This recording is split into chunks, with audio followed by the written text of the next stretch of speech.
Seems pretty risky to me for Tim Shaw to leave the pulpit on a Sunday in which I've been involved in a family baptism. I'm afraid more and more I'm suffering from old man's disease, which is the emotions more and more get the best of us as we get older, and especially in connection with family. So that's just by way of warning. So these baptisms, they just get to me, and they don't even have to be my own grandchildren. They just get to me. Period.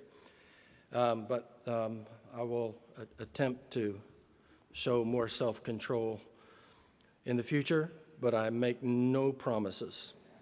So if you'll turn to Acts 8, verses 1 through 8.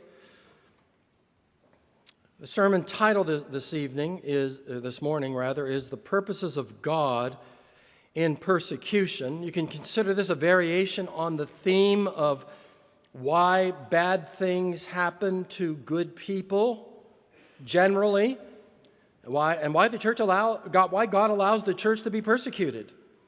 And what we've seen over the last several chapters is that the suffering of the early Christians is increasing.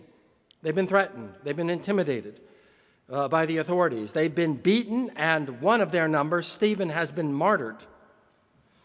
And yet God does have his purposes.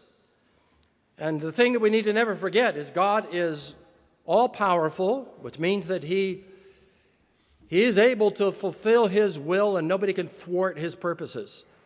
And he is good and wise.